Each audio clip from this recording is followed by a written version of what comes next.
Okay, so last week we looked at Noah, and this week we're looking at the Great Flood. Now, there'll be all sorts of stuff here that's really hard to explain, so there'll be a number of short video clips to show you what it is we're actually talking about.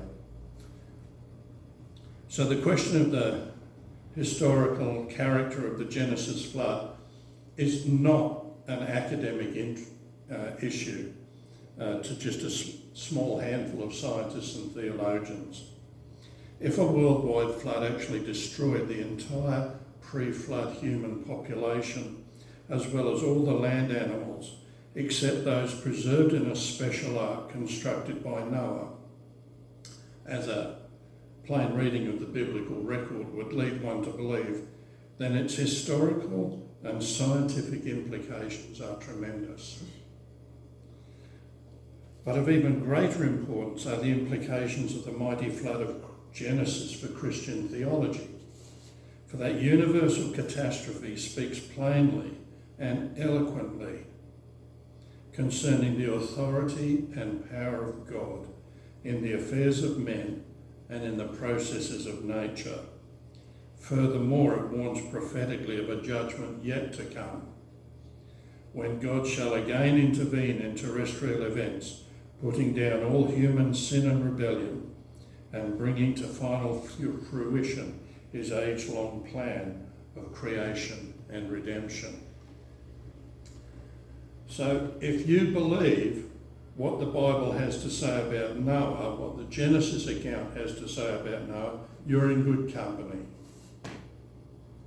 Okay, I've been flicking through things without even knowing it.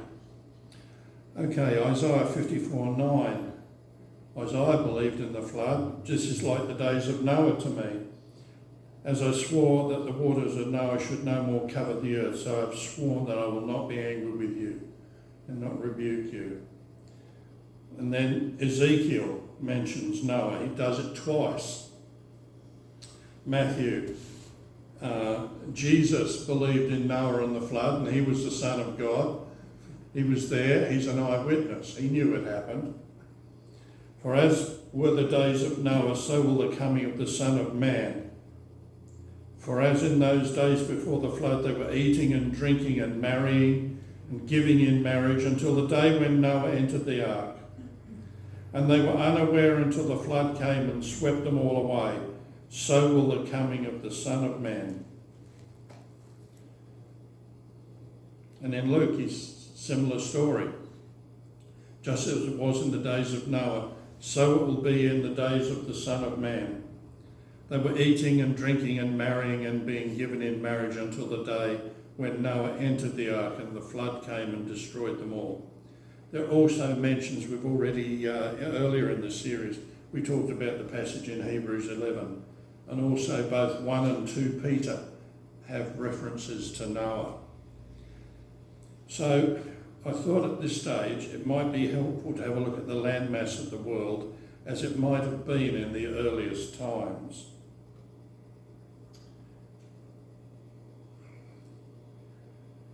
Then God said, "Let the waters under the heavens be gathered together into one place, and let the dry land appear," and it was slow. Okay, that's an interesting view of the world, isn't it? Looks really weird, especially on a low resolution screen like that. All right. It would appear that there was one ocean and one land mass. In fact, when we look at our atlases, we can see how many of the continents look like they could fit together if they were the pieces of a jigsaw puzzle and put together. And this is one interpretation of what that might have looked like if the continents were once joined together to form the supercontinent we call Pangaea. No one disagrees with this, by the way. Everyone believes that it was all one continent because at those joins, the rocks continue, the strata continue. And you can see when you go from one side to the other side to the other continent, it just flows on. All right, so what we've got there is, let me see, that's Russia and China. It's Southeast Asia here. That's Iran.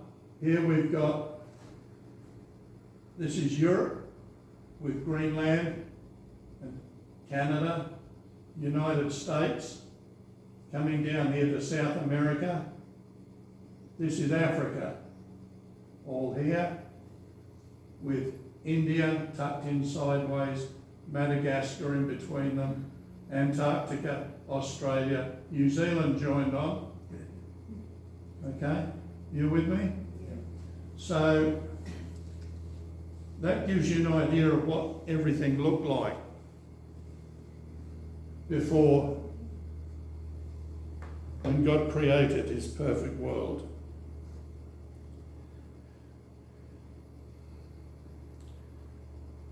The events of the flood were the first episode in the breaking up of God's perfect world, torn apart by the effects of sin.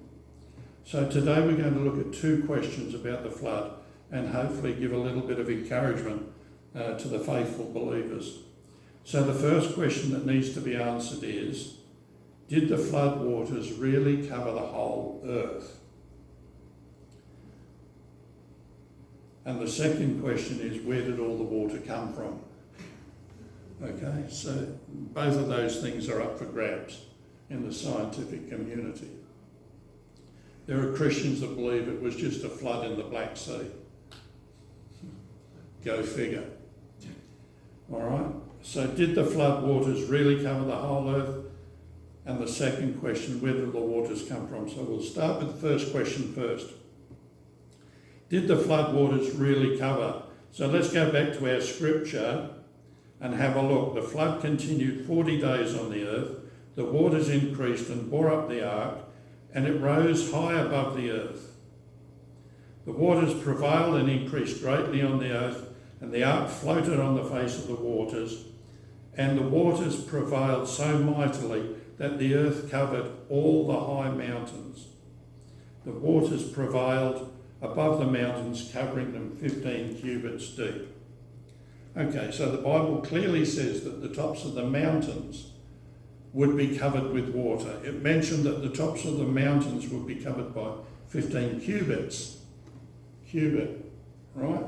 Cubit, roughly 18 to 20 inches, depending on what part of the world you come from and how long your arm is, right? Just a touch over 7 metres. So the significance of this number meant that the ark, when loaded, would displace around 15 cubits. Remember, this was a big vessel. So they reckon that when it was fully loaded, it would have displaced around 15 cubits. So the mountains would have to be covered by at least that amount for the ark to safely sail wherever the Lord took them.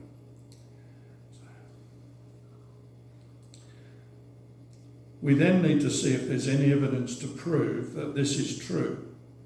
Well, let's go to what is now the highest mountain in the world, Mount Everest.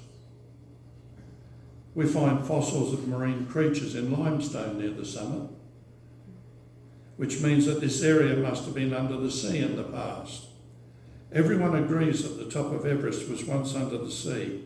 However, many people do not associate these rocks and fossils with Noah's flood because they think there's not enough water to cover the highest mountains.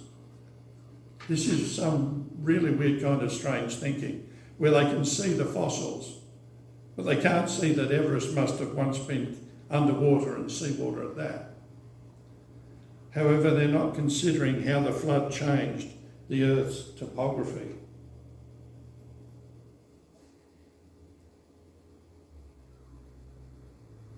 Come on, you can do this. Play.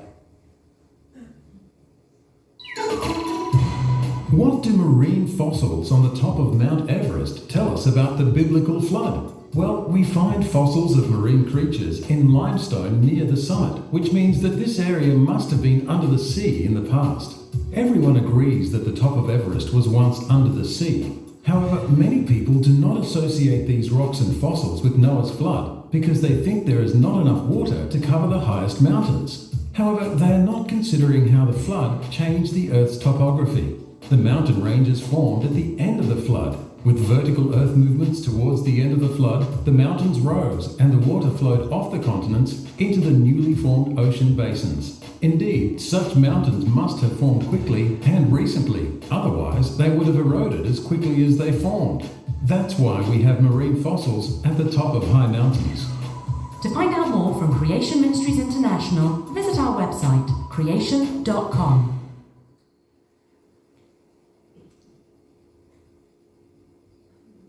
Short and sweet. We've got a few of those.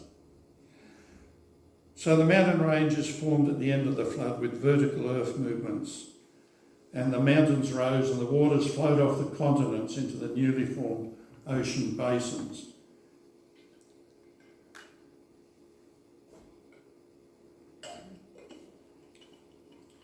So that's why we have marine fossils at the tops of high mountains. The next thing we would expect to find in the geology of the Earth, if there was an ancient worldwide flood, is massive layers of sedimentary deposits. So that is rock that's laid down in water, right? Rock that's laid down in water. So let's try for the next one.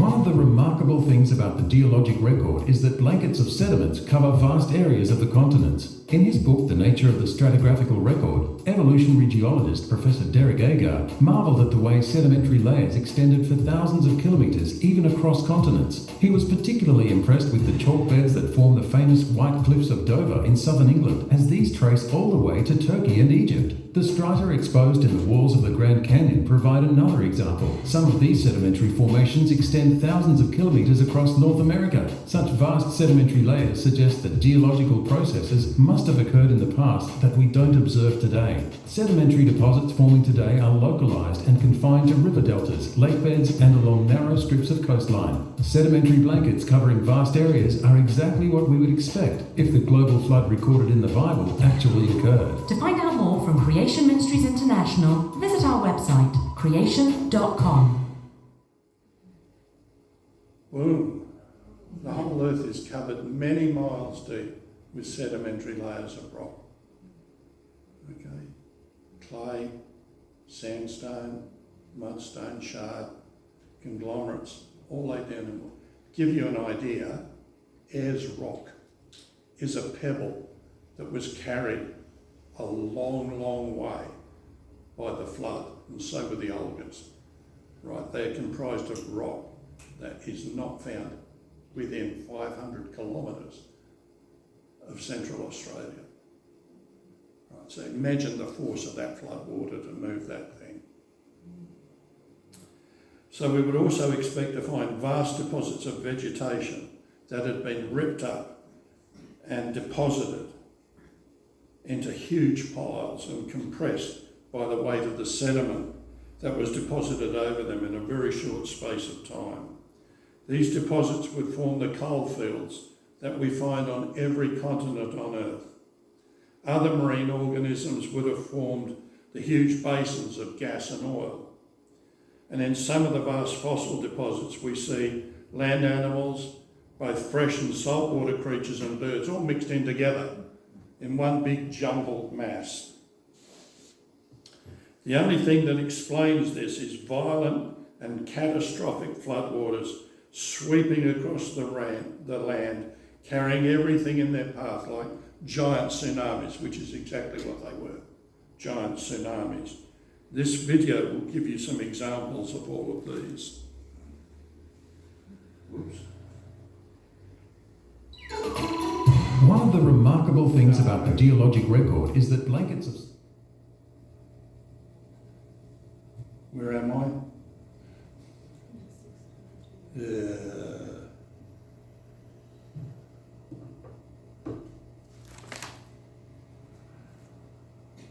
How many videos? I've only got two. I'm missing a video clip. I'm sorry, friends. I missed one out there. It's just a video clip that showed exactly what I've just told you. Vegetation vast areas of coal covering hundreds and thousands of kilometres, right? The whole of eastern Australia has got coal under it, right? So give you an idea of how massive a scale this was. The whole of the east coast of the United States has coal deposits, many, many miles deep, and covering areas of hundreds of square miles.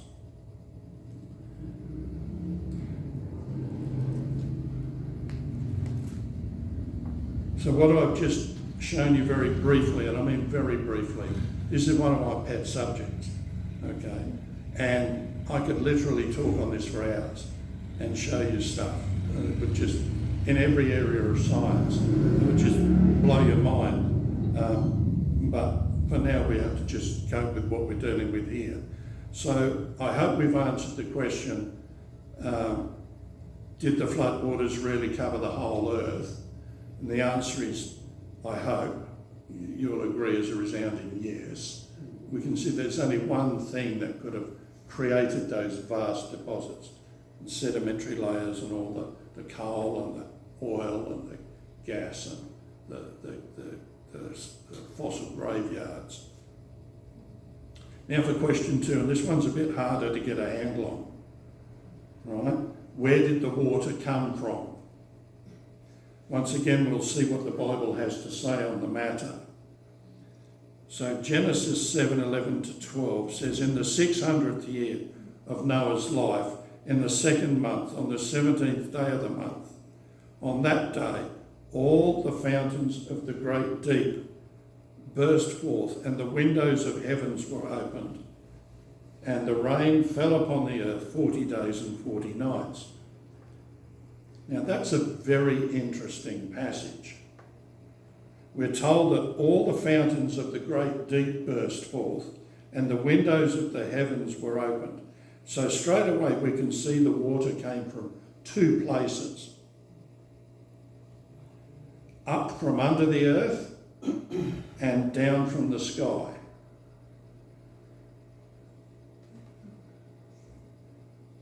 So if you can imagine the layers of the earth, and I'll put a picture up for you. Will I? Now there's that video. Missed him, I got him out of order.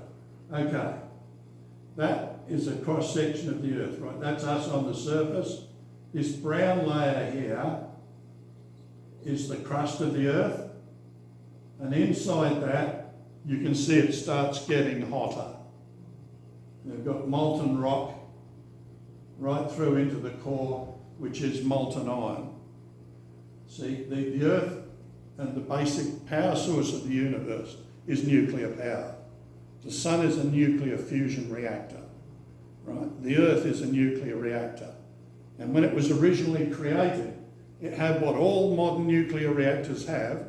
It had a water jacket around it, right? To protect us and to keep everything nice and stable and to stop things from going crazy, right? So that was great until the fall, when sin started to work on the earth, right? So the bedrock beneath us is granite, right? The actual bedrock itself of the whole world is granite. If you want to know what the granite locally looks like, it's pale grey, and in the carport you can see a truckload of granite, gravel that was poured in there from locally. It's pale grey, and it's crystalline. So we know that once you go deeper than the crust, things get very, very hot, don't they? I know that in the middle of winter, in Israel, when we went to the Dead Sea, that's 660 something feet below sea level, right? It was warm enough for swimming trunks and swimming in the Dead Sea. No problem at all. The same with Galilee, in the middle of winter. It was warm and sunny. Galilee's 450 something feet below sea level, right? Whereas in Jerusalem, which is is obviously above sea level, it was cold, wet and windy, exactly what you'd expect in winter. Okay, so things get warmer the further down you go. You ask the coal miners. Within the Earth's crust, there was a water layer, a water jacket, okay, in that brown thing. We still have evidence of it today. I mean, the Great Artesian Basin that covers the eastern Australia there is part of that water jacket under the earth. Vast reservoirs of water still remain under the earth, but it's not all unified and linked together as it once was. So these reservoirs of water, where they're deep, are very hot, right? And they're incredibly hot, and they are under huge pressure and temperatures, right? And so sometimes these things bubble to the surface, don't they? Like at Moree, where we've got the hot mineral springs at Moree, over in New Zealand at Rotorua there, we see these warm springs, right? They're in all sorts of places around the world. And these are like a safety valve for those reservoirs of water that can actually get out, relieve some of the pressure. But when molten lava flows through a crack in the crust into one of these water reservoirs, then the explosive release of steam is like a whole bunch of nuclear bombs going off. And I'm going to show you now the eruption of Mount St. Helens back in 1980. It was a recent example of a very small volcanic steam eruption. And this will give you an idea of the forces unleashed in the global flood. And try to imagine dozens, if not hundreds, of these things going off around the world, both on the land and under the oceans at the same time, in a massive chain reaction that all but destroys that water jacket that had kept all the natural geological forces in the structure of the earth in balance. I'll show you what I mean.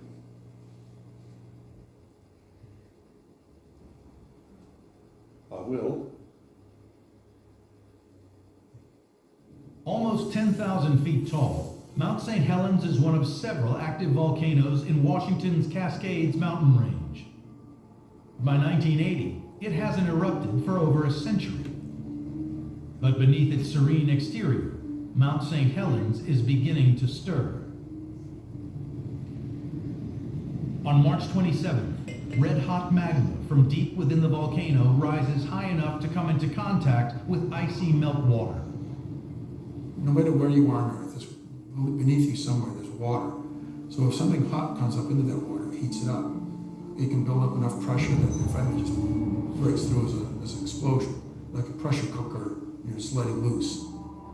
Most scientists expect that if the mountain does blow, it will be in a classic vertical eruption, affecting only a limited area close to the volcano. But the mountain could explode sideways in a lethal lateral eruption, devastating a much larger area. At 8:32 a.m. on May 18, 1980, they get their answer.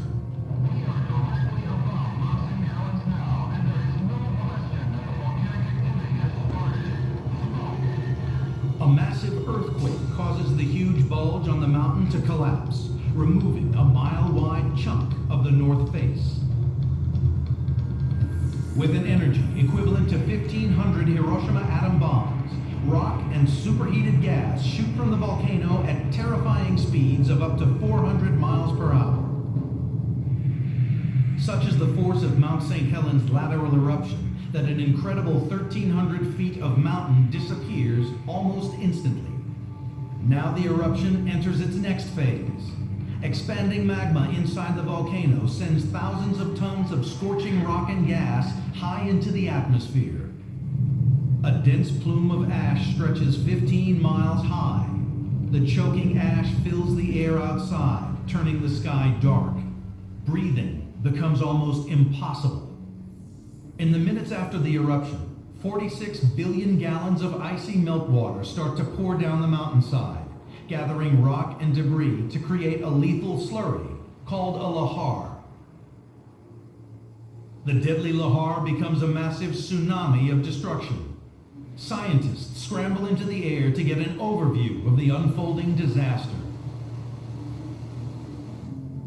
I was awed by what I was seeing. We could see this tremendous eruption column and all the energy that there must be in it.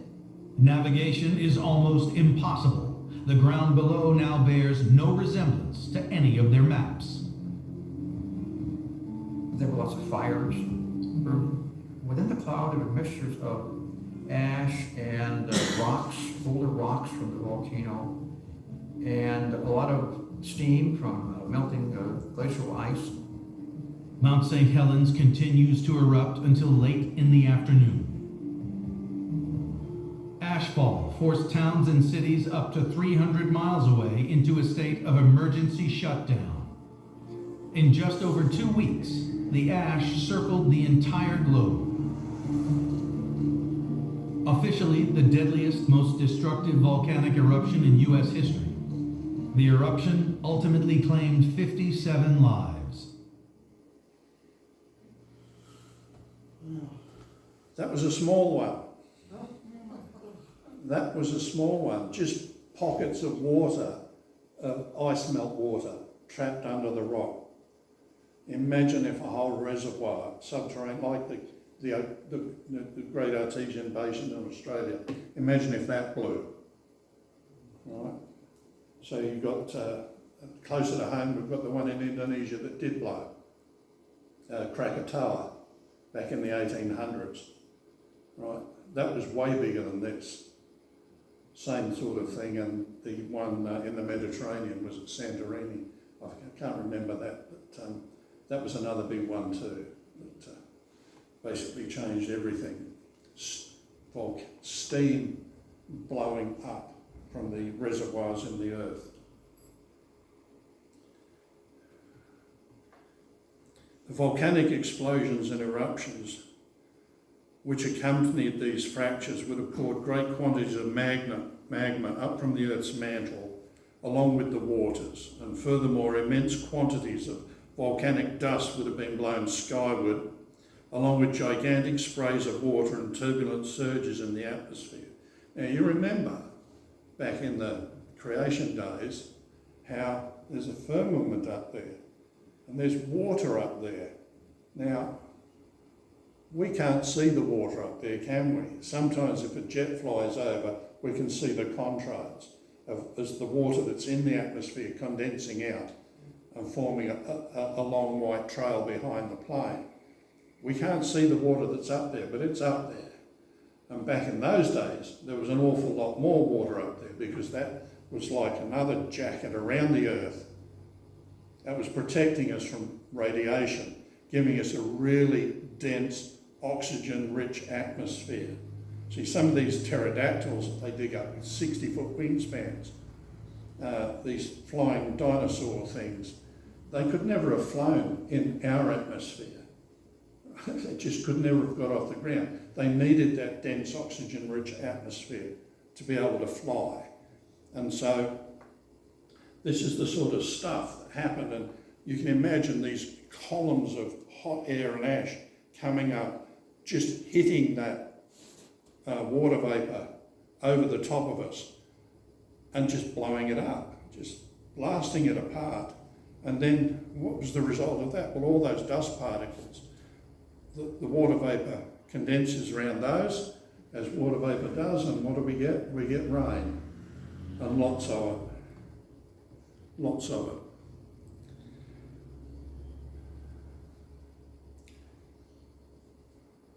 The downpour lasted, just as God said, for 40 days and 40 nights. So I think in this message, I know it was short, I know whatever, but there's all sorts of things we can talk about in these areas, but we've answered two questions, I think. Did the floodwaters really cover the whole earth? And where did all the water come from? Once all were inside the ark, Noah evidently being last, a remarkable thing took place. We heard in our reading this morning, the Lord shut him in. How he did this is not recorded. But somehow the door to the ark was shut and sealed without the help of any human hands. And this provided a final assurance to the occupants that they were in the will of God and under his protection. The old world was forever dead to them. And from that moment on, their life was henceforth a new life. And they were to live in a new world. The ark of safety endured the batterings of the flood for them, and as the flood destroyed the world of the ungodly, which would otherwise have destroyed them, so Christ, in dying for our sins, triumphed over sin, that he might deliver us from this present evil world, according to the will of God and our Father. Amen.